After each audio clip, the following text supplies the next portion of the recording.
भगवान कहते हैं प्रकृति और पुरुष, प्रकृति और पुरुष दोनों को तू शुरुआत रहित समझ। पुरुष क्या है?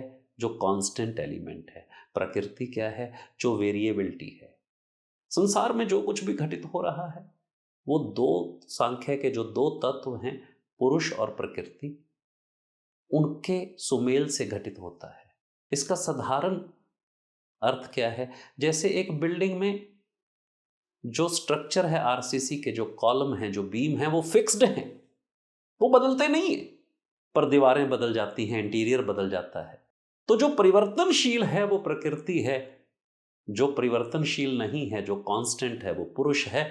मैथमेटिक्स में भी कुछ फिक्स्ड नंबर्स होते हैं, कुछ वेरिएबल्स होते हैं। संसार में जो कुछ है वो फिक्स्ड और वेरिएबल पर खड़ा है, वो कांस्टेंट पर और वेरिएबल पर खड़ा है।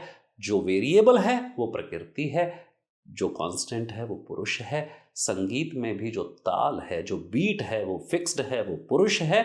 संगीत में जो वेरिएबल है वो 7 सुर है। उन्हीं से संगीत का निर्माण होता है। विकार और गुणों को प्रकृति से पैदा हुआ जान, क्योंकि विकार और गुण जो है, जो वेरिएबिलिटी है, जो डिस्टॉर्शन भी है, वो प्रकृति की वजह से है। कार्य, करण और कर्तव्यों को प्रकृति ही पैदा करती है। पुरुष सुखों और दुखों को भोगने वाला है। वो जो देख रहा है, वो जो ऑब्जर्वर है, तुम देख रहे हो, तुम मेरी बात को सुन रहे हो, तो यह जो सुन रहा है तटस्थ भाव से, जो अनुभव कर रहा है, जो फील कर रहा है, वो पुरुष है। और जो बदल जाता है बीच में, अरे इतना टाइम हो गया, केवल 1 लेसन पढ़ाएगा, 2 पढ़ाएगा, 3 पढ़ाएगा, ये प्रकृति है। जो नहीं बदल रहा वो पुरुष है। जो वेरिएबिलिटी ला रही है वो प्रकृति है। प्रकृति में स्थित पुरुष प्रकृति से पैदा हुए गुणों को भोगता है। प्रकृति में जितनी भी वेरिएबिलिटी है उसको जो तटस्थ भाव से देख रहा है वो पुरुष है। गुणों में लगाव रखने के कारण ही अच्छी बुरी योनियों में इसके जन्म लेने के कारण बनते हैं। यह जो पुरुष है, ये जो तटस्थ है, ये किस प्रकार के गुणों से लगाव पाल रहा है? उसी प्रकार की व्यवस्था में जाकर जन्म धारण कर लेता है, वैसी प्रकृति को पुनः प्राप्त कर लेता है। पुरुष ही देखने वाला, अनुमति देने वाला, भरण करने वाला, भोक्ता, भोगने वाला और शरीर का स्वामी है। शरीर का स्वामी क्या है? इसका मालिक है। इसका महेश्वर जो है, वहां शब्द है महेश्वर। महेश्वर का अर्थ है जो इस महत का, महत यानी इस एग्जिस्टेंस का ईश्वर है, यानी शरीर का ईश्वर जो है वो यह पुरुष है। पुरुष को ही आपे का परम कहते हैं। जो इस तटस्थ को अपने भीतर जान लेता है, जो इसे देख पा रहा है, जो इसको देख लेता है, जो इस कांस्टेंट को देख लेता है, वो अपने सेल्फ का एक्सेलेंस का पार्ट है। सेल्फ की एक्सेलेंस ही वो है जो कांस्टेंट है। मधुमक्खी में उसकी एक्सेलेंस शहद को बनाना है, वो उसका कांस्टेंट फैक्टर है। जितनी मधुमक्खियां संसार में होंगी उनमें ये कांस्टेंट फैक्टर विराजमान होगा। उसकी एक्सेलेंस शहद बनाने में है। तो तुम्हारी एक्सेलेंस, तुम्हारा कांस्टेंट फैक्टर क्या है? जो जन्मों से तुम वही करते आ रहे हो, उसको जान लेने से अपने परम से परिचय हो जाता है। तो इस प्रकार से पुरुष और प्रकृति को गुणों के सहित पहचानता है कि इसके ट्रेट क्या हैं, पुरुष के ट्रेट क्या हैं, प्रकृति के ट्रेट क्या हैं। जो इस प्रकार से पुरुष और प्रकृति को उनके ट्रेट से पहचानता है, वह सदैव वर्तमान में रहता है, फिर से जन्म नहीं लेता है,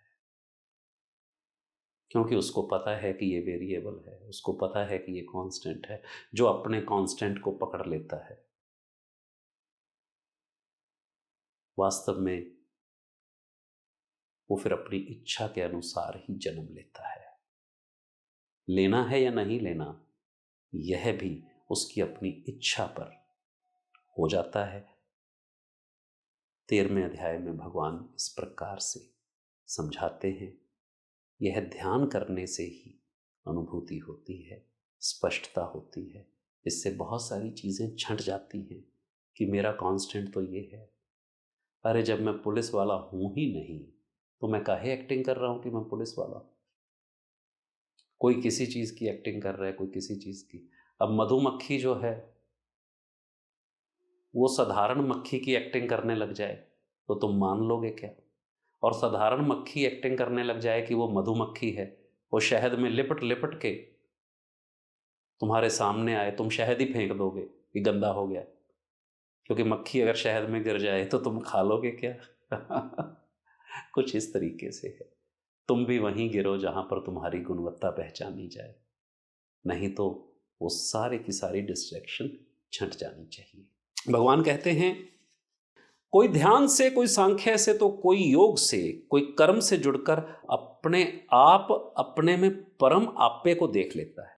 कोई तो ध्यान के माध्यम से, जैसे तुम अभी ध्यान कर रहे हो तो तुरंत एकदम फ्लैश आएगा, मैं ये हूं, यही हूं, इसी में मेरा सुख है, मैं सहजता से इसी को परफॉर्म करता हूं।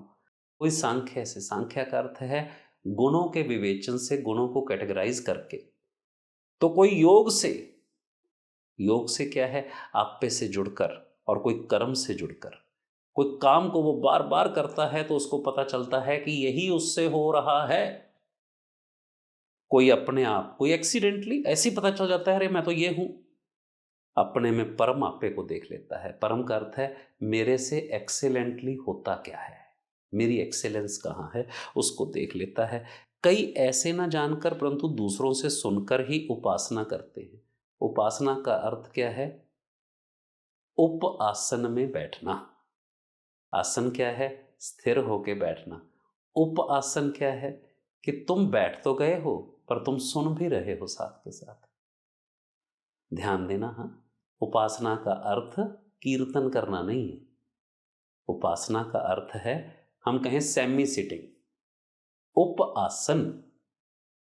उप आसन, तो तुम अभी उपासना में बैठे हो जब मुझे सुन रहे हो, क्योंकि तुम सुनते सुनते भी विचार करने का कर्म कर रहे हो, इसलिए उपासना में बैठे हुए हो। कई अन्य ऐसे ना जानकर परंतु दूसरों से सुनकर ही उपासना करते हैं। वह लोग सुनकर आचरण करने से भी मृत्यु के पार चले जाते हैं।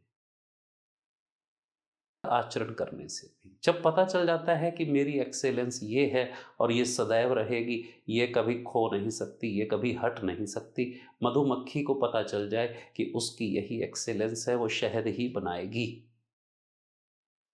उसको पता चल जाए। रेशम के कीड़े को पता चल जाए कि उसकी एक्सेलेंस यही है, वो सदैव यही बनाएगा, तो फिर क्या फर्क पड़ता है कि कौन सा शरीर धारण करके मैंने शहद बनाया और कौन सा शरीर धारण करके मैंने कौन सी क्वालिटी का शहद बनाया।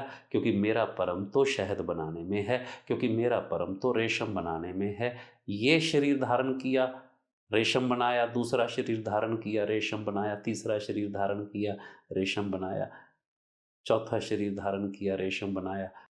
के भी 7 जन्मों से, 10 जन्मों से अगर वास्तु कर रहा है, अगर केवी ने पूर्व जन्मों में मंदिर बनाए हैं, तो वो अब भी वही बनाएगा, क्योंकि उसकी एक्सेलेंस उसी में है, उसके बिना संभव नहीं है।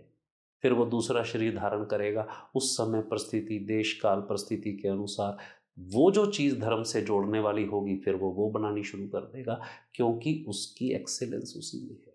इसके अलावा वो और कुछ कर ही नहीं सकता।